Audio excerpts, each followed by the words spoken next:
जरा सोचिए, एक युद्ध का मैदान है और वहां 85% हमले इंसान नहीं बल्कि मशीनें कर रही हैं।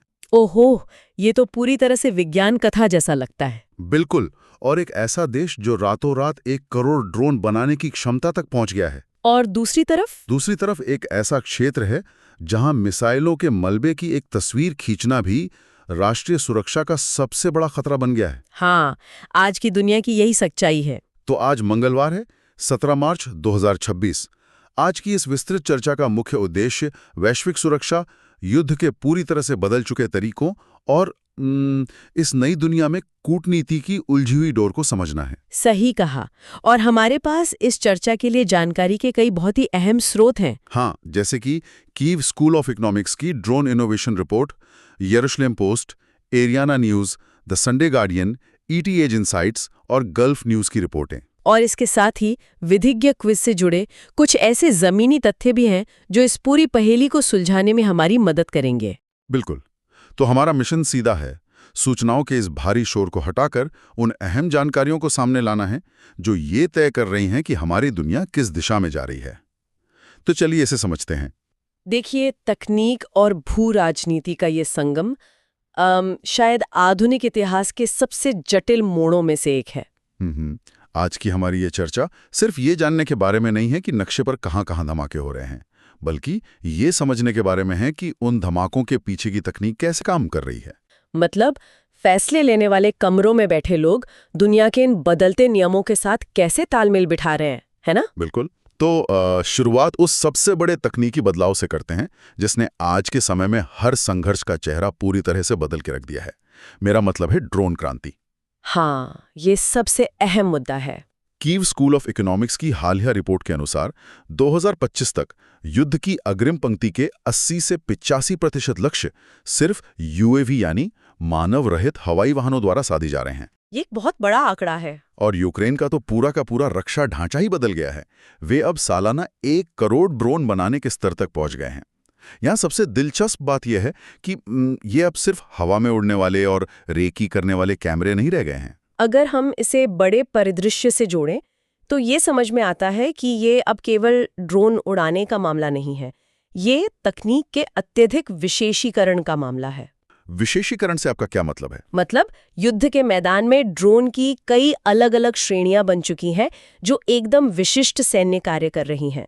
उदाहरण के लिए FPV यानी फर्स्ट पर्सन व्यू ड्रोन। अच्छा, ये वो वाले हैं जिनमें ऑपरेटर एक खास चश्मा पहनता है? हाँ, बिल्कुल। इसमें ऑपरेटर एक विशेष हेडसेट पहनता है और ड्रोन के कैमरे से सीधा देखता है, मानो वह खुद उड़ रहा हो। ये इतने सटीक और फुर्तीले होते हैं कि एक चलते हुए टैंक के खुले हिस्से में या किसी बंकर की छोटी सी खिड़की से घुसकर धमाका कर सकते हैं। बाप रे। इसके अलावा मल्टीकॉप्टर बॉम्बर होते हैं, या आकार में बड़े होते हैं और भारी रसद पहुंचाने या रात के अंधेरे में खदानें बिछाने का काम करते हैं। और स्रोतों में डीप स्ट्राइक ड्रोन्स का भी जिक्र है। ये तो ऐसे ड्रोन्स हैं जो 2000 किलोमीटर अंदर तक जाकर हमला कर सकते हैं। हाँ, और वे रडार से बचने के लिए बहुत कम ऊंचाई पर उड़ते हैं। इसके अलावा इंटरसेप्टर ड्रोन्स भी हैं जो हवा में दूसरे ड्रोनों से लड़ते हैं, बिल्कुल हवा में होने वाली किसी डॉग फाइट की तरह। लेकिन मुझे जिस चीज ने सबसे ज्यादा हैरान किया वो है समुद्री ड्रोन। समुद्री ड्रोन, हाँ, उन्होंने तो खेल ही बदल दिया है। बिल्कुल। इन छोटे बिना इंसान वाले नाव जैसे दिखने वाले ड्रोन्स ने सचमुच पूरे रूसी नौसैनिक बेड़े को पश्चिमी काला सागर से बाहर खदेड़ दिया है। इसकी वजह उनका डिजाइन है। ये पानी की सतह से इतनी करीब होते हैं कि पारंपरिक रडार प्रणालियां लहरों के शोर और इन ड्रोनों के बीच फर्क ही नहीं कर पाती। ये तो बहुत ही स्मार्ट तकनीक है। लेकिन ये पूरी ड्रोन क्रांति मुख्य रूप से 3 तकनीकी स्तंभों पर टिकी है। पहला है संचार। आधुनिक युद्ध में इलेक्ट्रॉनिक युद्ध या EW का बहुत बड़ा रोल है। मतलब जामिंग वगैरह? बिल्कुल। दुश्मन के ड्रोन को गिराने के लिए गोली नहीं मारी जाती, बल्कि रेडियो फ्रीक्वेंसी को जैम कर दिया जाता है। इससे ड्रोन और उसके ऑपरेटर के बीच का संपर्क टूट जाता है। इसलिए अब ऐसे मॉडल विकसित हो रहे हैं जो इस जैमिंग के बीच भी काम कर सकें। और यहीं पर दूसरा स्तंभ आता है नेविगेशन। अगर GPS काम नहीं कर रहा है तो ड्रोन रास्ता कैसे खोजेगा? स्रोतों में Bavona.ai जैसे सिस्टम का उल्लेख है जो बिना GPS के काम करते हैं। हाँ, ये बहुत ही उन्नत तकनीक है। ये आर्टिफिशियल इंटेलिजेंस और विजुअल सिस्टम का इस्तेमाल करते हैं, यानी ड्रोन जमीन की तस्वीरें लेता है और अपने अंदर मौजूद डिजिटल नक्शे से उसका मिलान करता है। ये बिल्कुल वैसा है जैसे कोई इंसान बिना गूगल मैप्स के सड़क किनारे की इमारतों और पहाड़ों को देखकर अपना रास्ता खोज ले। बिल्कुल सही। और तीसरा स्तंभ है स्वायत्तता, जो युद्ध के नियमों को जड़ से बदल रहा है। द फोर्थ लॉ और स्वॉर्मर जैसी कंपनियों द्वारा बनाए गए ड्रोन अब झुंड या स्वॉर्म में काम करते हैं। स्वॉर्म का मतलब कई सारे ड्रोन एक साथ। हाँ, लेकिन सिर्फ एक साथ उड़ना नहीं, बल्कि उनका एक साझा दिमाग होना। अगर एक ड्रोन किसी लक्ष्य को पहचानता है तो वो तुरंत बाकी ड्रोनों को जानकारी भेजता है और वे सब मिलकर बिना किसी इंसानी ऑपरेटर के अलग अलग दिशाओं से एक साथ हमला कर देते हैं। ये सच में विज्ञान कथा जैसा लगता है। अमेरिका की स्थिति को देखें तो ये और भी रोचक हो जाता है। हाँ, अमेरिका के लिए ये एक बड़ी चुनौती है। देखिए, अमेरिका की पारंपरिक रक्षा खरीद प्रणाली एक महंगी लग्जरी कार खरीदने जैसी है, जिसमें सालों का रिसर्च होता है, हजारों पन्नों के कागजात बनते हैं और जब तक वो हथियार मैदान में आता है तकनीक पुरानी हो चुकी होती है। सही कहा। इसके विपरीत यूक्रेन का ये नया इकोसिस्टम एक गैराज स्टार्टअप की तरह है। वे रातों रात जरूरत के हिसाब से ड्रोन बना रहे हैं, मैदान में उनका परीक्षण कर रहे हैं, जो काम नहीं कर रहा उसे बदल रहे हैं और अगले ही दिन नया मॉडल उतार रहे हैं। और इसी तेजी की वजह से अमेरिका को अपनी पूरी रक्षा रणनीति बदलनी पड़ रही है। जुलाई 2025 के हेगसेथ मेमो और अनलीशिंग अमेरिकन ड्रोन डोमिनेंस आदेश के तहत अमेरिका ने एक बहुत बड़ा नीतिगत बदलाव किया है। अच्छा, किस तरह का बदलाव? वे अब इन छोटे ड्रोनों को लाखों डॉलर के लड़ाकू विमानों की तरह नहीं देख रहे हैं, बल्कि उन्हें उपभोज्य यानी इस्तेमाल करके फेंकने वाली वस्तु मान रहे हैं, ठीक वैसे ही जैसे गोलियों या हथगोले को माना जाता है। ओहो, मतलब एक तरह से कंज्यूमरेबल्स। बिल्कुल, उन्होंने फ्लाई बिफोर यू बाय की नीति अपनाई है। यानी रक्षा ठेकेदारों से कहा गया है कि कागजी डिजाइन मत दिखाओ, पहले मैदान में ड्रोन उड़ाकर दिखाओ। हालांकि बड़े पैमाने पर उत्पादन की बात करें तो अमेरिका अभी भी चीन की DJI जैसी कंपनियों के विशाल उत्पादन तंत्र से काफी पीछे है। ये तकनीकी विकास निश्चित रूप से हैरान करने वाला है, लेकिन जब आसमान में उड़ने वाली ये तकनीक जमीन पर अपना कहर बरपाती है तो उसका मानवीय प्रभाव बहुत ही भयानक होता है। हाँ, और इसका सबसे बड़ा उदाहरण हमें दक्षिण एशिया में देखने को मिल रहा है। सही कहा। युद्ध के इस बदलते स्वरूप को समझने के लिए हमें दक्षिण एशिया के मौजूदा संकट की ओर देखना होगा। एरियाना न्यूज और द संडे गार्डियन की रिपोर्टें काबुल के उम्मीद ड्रग रिहैबिलिटेशन क्लिनिक पर हुए हवाई हमले की जानकारी देती हैं। ये एक बहुत ही दुखद घटना है। इस घटना में 400 से अधिक लोग मारे गए हैं और 260 से ज्यादा घायल हुए हैं। एक नशा मुक्ति केंद्र पर ऐसा हमला, ये बहुत ही हताश करने वाला है। देखिए, इस स्थिति में जमीनी हकीकत को समझना बहुत जटिल है, क्योंकि दोनों पक्षों के दावे बिल्कुल विपरीत है और रिपोर्टिंग में भारी विरोधाभास है। हाँ, अफगानिस्तान के विदेश मंत्री अमीर खान मुत्तकी ने इस हमले को मानवीय और इस्लामी सिद्धांतों का गंभीर उल्लंघन करार दिया है। बिल्कुल। उनका तर्क है कि एक अस्पताल या स्वास्थ्य केंद्र को निशाना बनाना अंतर्राष्ट्रीय युद्ध नियमों का खुला उल्लंघन है और उन्होंने अपनी संप्रभुता की रक्षा करने की कड़ी चेतावनी दी है। दूसरी ओर पाकिस्तान का रुख और उनके दावे पूरी तरह से अलग है। देखिए, एक बात मैं यहाँ स्पष्ट कर दूं, हम इस विस्तृत चर्चा में किसी भी राजनीतिक या सैनिक गुट का पक्ष नहीं ले रहे हैं। हमारा काम बस स्रोतों के तथ्यों को आपके सामने रखना है। बिल्कुल, हमारी भूमिका पूरी तरह से तटस्थ है। तो पाकिस्तान का कहना है कि यह कोई अंधाधुंध हमला नहीं था, बल्कि पुष्ट खुफिया जानकारी के आधार पर आतंकवादियों के बुनियादी ढांचे को नष्ट करने के लिए किया गया एक सटीक टारगेटेड ऑपरेशन था। और वे इसे 6 फरवरी की घटना से भी जोड़ रहे हैं ना? हाँ, वे इस कार्रवाई को 6 फरवरी को इस्लामाबाद की एक मस्जिद में हुए बम विस्फोट और उनके सैन्य शिविरों पर हो रहे लगातार हमलों के सीधे जवाब के रूप में पेश कर रहे हैं। ये एक ऐसा बिंदु है जहां कूटनीतिक संस्थाओं के लिए काम करना सबसे मुश्किल हो जाता है।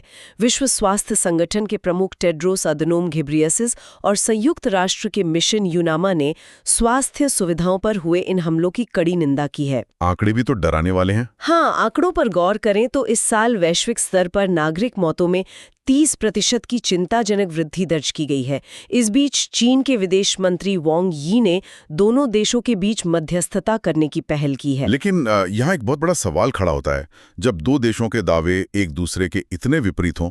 मतलब एक तरफ पाकिस्तान का कहना है कि वो आतंकवादियों को मार रहे हैं और दूसरी तरफ अफगानिस्तान का आरोप है कि नागरिकों का नरसंहार हो रहा है। सही बात है। तो ऐसे हालात में संयुक्त राष्ट्र जैसे संस्थाएं बिना किसी एक का पक्ष लिए या बिना किसी को गलत ठहराए शांति कैसे स्थापित कर सकती हैं? क्या ये सिर्फ हवा में तीर चलाने जैसा नहीं है? ये एक महत्वपूर्ण सवाल खड़ा करता है। अंतर्राष्ट्रीय कूटनीति में जब अविश्वास इस हद तक पहुंच जाता है तो बाहरी संस्थाएं अक्सर कौन सही है इसका फैसला करने के बजाय नुकसान को कैसे रोका जाए इस पर ध्यान केंद्रित करती हैं। नुकसान कम करने पर। हाँ, लेकिन यहाँ असली खतरा क्षेत्रीय अस्थिरता या स्पिलओवर इफेक्ट का है। दक्षिण एशिया में सीमाएं केवल नक्शे की लकीरें नहीं हैं, वहाँ कबीलाई, जातीय और ऐतिहासिक संबंध हैं। बिल्कुल। जब एक जगह इस स्तर की हिंसा और अविश्वास पैदा होता है तो वो बहुत तेजी से सीमाओं के पार फैलकर पूरे क्षेत्र को अस्थिर कर सकता है, जिससे दोनों देशों की आंतरिक सुरक्षा खतरे में पड़ जाती है। और ये अविश्वास और अस्थिरता केवल दक्षिण एशिया तक ही सीमित नहीं है। अगर हम मध्य पूर्व की ओर देखें तो वहाँ भी हवाई हमलों और टारगेटेड किलिंग की वजह से एक बहुत बड़ा लीडरशिप वैक्यूम यानी नेतृत्व का शून्य पैदा हो गया है। मध्य पूर्व के हालात तो और भी तेजी से बदल रहे हैं। यरूशलेम पोस्ट की रिपोर्ट बताती है कि इजराइल की डिफेंस फोर्सेस द्वारा किए गए एक हमले में ईरान की राष्ट्रीय सुरक्षा परिषद के सचिव अली लारिजानी मारे गए हैं, जिसकी पुष्टि इजरायली रक्षा मंत्री इजराइल काट्स ने की है। ये ईरान के लिए एक बहुत बड़ा झटका है। हाँ, खासकर तब जब 28 फरवरी को अयातुल्ला अली खामेनेई की मौत हुई थी। उसके बाद ये शासन व्यवस्था के लिए एक और बहुत ही गहरा झटका है। यहाँ जो बात ध्यान खींचती है वो है अली लारिजानी का प्रोफाइल और उनका रणनीतिक महत्व। वो कैसे? देखिए, 67 वर्षीय लारिजानी कोई आम फील्ड कमांडर नहीं थे। उनके पास दर्शन शास्त्र में पीएचडी थी। उनकी बयानबाजी हमेशा बहुत नपी तुली होती थी। वे एक बार राष्ट्रपति चुनाव जरूर हार गए थे, लेकिन वे इस सिस्टम के सबसे भरोसेमंद रणनीतिकार थे। अच्छा। सबसे महत्वपूर्ण बात, वे चीन और रूस के साथ ईरान के जो 25 वर्षीय कूटनीतिक और आर्थिक सौदे हुए थे उसके मुख्य वास्तुकार थे। अगर मैं एक उदाहरण दूं तो लारिजानी असल में शतरंज के उस ग्रैंड मास्टर की तरह थे जो पर्दे के पीछे शांति से बैठकर अपने मोले चल रहा था। बहुत सही तुलना की आपने। उन्होंने रूस और चीन के साथ ईरान के भविष्य की लंबी योजनाएं बनाई। हालांकि ये एक विडंबना ही है कि जब असल युद्ध की नौबत आई तो इन बड़े सहयोगी देशों ने ईरान का कोई खास रणनीतिक समर्थन नहीं किया। हाँ, ये कूटनीति की एक बहुत ही कठोर सच्चाई है। अंततः अपनी तमाम कूटनीतिक चालों के बावजूद वो अपने ही किंग यानी ईरान को इस युद्ध में अलग थलग होने से नहीं बचा सके। बिल्कुल। और लारिजानी की मौत का अर्थ सिर्फ एक व्यक्ति का जाना नहीं है, ये उस वैचारिक दृष्टिकोण का पतन है जो दीर्घकालिक योजना और संस्थानों के जरिए सत्ता चलाने में विश्वास रखता था। तो अब इस वैक्यूम को कौन भरेगा? यही सबसे बड़ा विश्लेषणात्मक सवाल है। पूरी संभावना है कि इस्लामिक रेवोल्यूशनरी गार्ड कॉर्प्स यानी IRGC के नए, युवा और संभावित रूप से अधिक आक्रामक कमांडर सत्ता पर अपनी पकड़ और मजबूत कर लेंगे। ये तो काफी खतरनाक हो सकता है। हाँ, क्योंकि जब सत्ता ऐसे हाथों में जाती है जिनके पास खोने के लिए कम होता है तो उनके फैसले अक्सर अधिक चरम और अप्रत्याशित होते हैं। और जब बड़े कमरों में बैठे नेता ऐसे चरम फैसले लेते हैं तो उसका सीधा असर उन आम लोगों और प्रवासियों पर पड़ता है जो वहां अपनी रोजी रोटी कमाने गए हैं। बिल्कुल, आम आदमी हमेशा पिसता है। और गल्फ न्यूज की रिपोर्ट के अनुसार इस पूरे तनाव के बीच खाड़ी देशों से लगभग 52,000 भारतीय सुरक्षित स्वदेश लौट आए हैं। स्थिति की गंभीरता के कारण एयर इंडिया और इंडिगो जैसी एयरलाइंस को अपनी उड़ानें फिर से निर्धारित करनी पड़ी हैं। और UAE में भारतीय दूतावास ने तो एक बहुत ही सख्त चेतावनी भी जारी की है। हाँ, मैंने भी पढ़ा, जिसमें प्रवासियों को हवाई अड्डों या मिसाइल के मलबे वाले घटनास्थलों के वीडियो या फोटो लेने से सख्त मना किया गया है। दूतावास की ये चेतावनी हमें आधुनिक युद्ध के एक और पहलू से परिचित कराते हैं। आज युद्ध सिर्फ हथियारों से नहीं बल्कि सूचनाओं से भी लड़ा जाता है। मतलब सोशल मीडिया का रोल। हाँ, अक्सर लोग आसमान में मिसाइल को नष्ट होते हुए देखकर उसका वीडियो सोशल मीडिया पर डाल देते हैं, लेकिन सैन्य नजरिए से वो एक वीडियो दुश्मन को ये बता देता है कि आपकी वायु रक्षा प्रणाली की रेंज कितनी है, मिसाइल ने किस कोण से हमला किया और उसका रडार कहाँ स्थित है। ओहो, मैंने तो इस नजरिए से सोचा ही नहीं था। सरकारें कभी नहीं चाहेंगी कि उनकी बुनियादी ढांचे की ये कमजोरियां दुश्मन के हाथ लगें। तो अब ये सवाल उठता है कि जब दुनिया के दो सबसे प्रमुख क्षेत्रों मध्य पूर्व और दक्षिण एशिया में इतनी भीषण उथल-पुथल मची हो, तो भारत जैसा देश खुद को कैसे सुरक्षित रखता है? इसका उत्तर कूटनीतिक संतुलन में है। हाँ, कूटनीतिक संतुलन और सामरिक स्वायत्ता, ET एज इनसाइट्स की रिपोर्ट के मुताबिक भारत ईरान के मामले में एक बहुत ही जटिल स्थिति को संभाल रहा है। 2019 में अमेरिकी प्रतिबंधों के बाद भारत ने आधिकारिक तौर पर ईरानी तेल की सीधी खरीद बंद कर दी थी। लेकिन आज भारत ने अपनी ऊर्जा स्रोतों को इतना विविध कर लिया है कि वो लगभग 40 अलग-अलग देशों से तेल खरीद रहा है। ये एक बहुत बड़ी बात है। और सबसे अहम बात यह है कि भारत का 70% कच्चा तेल हुर्मुज़ जलडमरू मध्य के तनावपूर्ण रास्ते को बाईपास करके आता है। देखिए, हुर्मुज़ जलडमरू मध्य को बाईपास करना एक बहुत बड़ी रणनीतिक उपलब्धि है। ये एक बहुत ही संकरा समुद्री रास्ता है जहां से दुनिया का लगभग 20% तेल गुजरता है। अगर वहां कुछ हो जाए तो वहां एक भी जहाज पर हमला पूरे वैश्विक तेल बाजार को रोक सकता है। भारत की रणनीति ये है कि वो एक तरफ अमेरिका और इजराइल के साथ रक्षा और उन्नत तकनीक के बहुत मजबूत रिश्ते बनाए हुए हैं, और खाड़ी देशों के साथ भी। बिल्कुल। दूसरी तरफ खाड़ी देशों जैसे सऊदी अरब और UAE के साथ उसके गहरे आर्थिक और ऊर्जा संबंध है, जहां लाखों भारतीय काम करते हैं। और ईरान का क्या? अगर भारत को पाकिस्तान को दरकिनार करते हुए अफगानिस्तान और मध्य एशिया के बाजारों तक पहुंचना है, तो ईरान का चाहबार बंदरगाह उसके लिए बेहद महत्वपूर्ण है। भारत किसी एक गुट में शामिल होने के बजाय अपने राष्ट्रीय हितों को सर्वोपरि रखते हुए ये संतुलन साध रहा है। और ये सामरिक स्वायत्तता सिर्फ विदेश नीति के पन्नों तक या दूसरे देशों के साथ कूटनीति तक सीमित नहीं है। अगर हम अंदरूनी मजबूती की बात करें तो विधि का क्विज से जुड़े कुछ तथ्य बहुत ही शानदार तस्वीर पेश करते हैं। अच्छा, जैसे कि? उदाहरण के लिए ऊर्जा स्वतंत्रता को ही ले लीजिए। दीव भारत का पहला ऐसा जिला बन गया है जो अपनी 100% बिजली की मांग सौर ऊर्जा से पूरी कर रहा है। ओहो, ये तो बेहतरीन है। ये सिर्फ पर्यावरण संरक्षण की बात नहीं है, ये इस बात का एक सटीक उदाहरण है कि कैसे स्थानीय स्तर पर अपनी ऊर्जा खुद पैदा करके कोई देश मध्य पूर्व के तेल या हुर्मुज़ जैसे जलडमरू मध्य पर अपनी निर्भरता को सीधे तौर पर कम कर सकता है। मैं पूरी तरह सहमत हूँ। विदेशी नीति तभी मजबूत होती है जब घरेलू अर्थव्यवस्था मजबूत हो। बिल्कुल। वित्तीय वर्ष 2024-25 के आंकड़ों के अनुसार भारत को 81.04 बिलियन डॉलर का विदेशी प्रत्यक्ष निवेश यानी FDI प्राप्त हुआ है। और इसमें सेवा क्षेत्र का योगदान सबसे ज्यादा है। हाँ, जब इतने सारे देश आपके यहाँ अरबों डॉलर का निवेश करते हैं तो उनकी अर्थव्यवस्थाएं आपकी सफलता से जुड़ जाती हैं। ये भारी निवेश भारत को एक कूटनीतिक ढाल प्रदान करता है जिससे कोई भी देश आसानी से भारत पर दबाव नहीं बना सकता। इसके साथ ही भारत लगातार नए सहयोगियों की तलाश में अपना विस्तार कर रहा है। ब्रिक्स समूह का दायरा बढ़ रहा है और हाल ही में अल्जीरिया इसके न्यू डेवलपमेंट बैंक में शामिल हुआ है। हाँ, ब्रिक्स का विस्तार काफी अहम है। और रक्षा के क्षेत्र में भी भारत सिर्फ महाशक्तियों तक सीमित नहीं है, बल्कि वो मंगोलिया जैसे देशों के साथ नोमैडिक एलिफेंट जैसे संयुक्त सैन्य अभ्यास कर रहा है। ये भारत की बढ़ती पहुंच को दर्शाता है। तो इस सब का क्या मतलब है?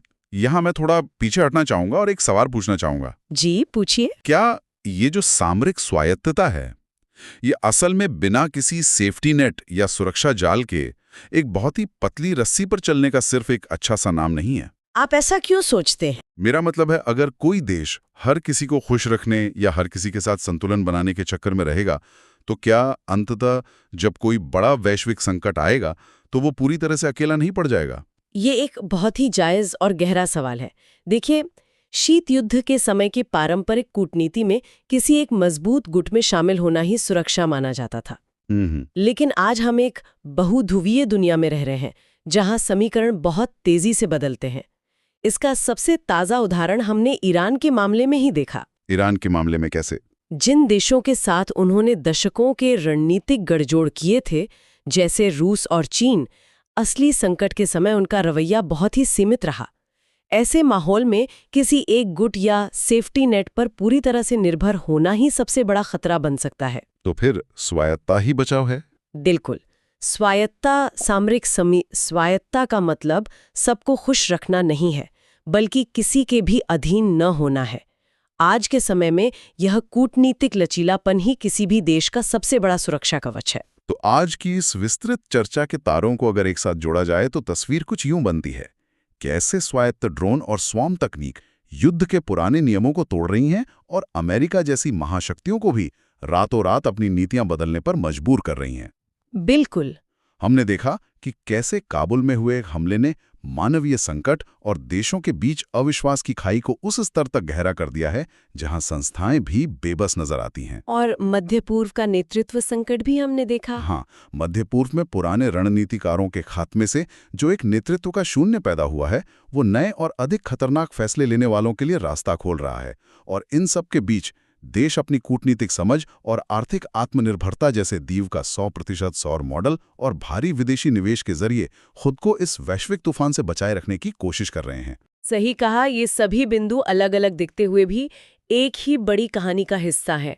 तकनीक, कूटनीति और अर्थव्यवस्था अब अलग अलग नहीं है, वे एक दूसरे से इस तरह उलझ गए हैं कि एक जगह का तकनीकी बदलाव दूसरी जगह की विदेश नीति तय कर रहा है। इस पूरी चर्चा के बाद एक विचार है जो मेरे दिमाग में लगातार गूंज रहा है, और ये सोचने वाली बात है। क्या विचार है सैम? आज हमने देखा कि कैसे आर्टिफिशियल इंटेलिजेंस और ड्रोन युद्ध के मैदान में अपने आप फैसले लेने लगे हैं।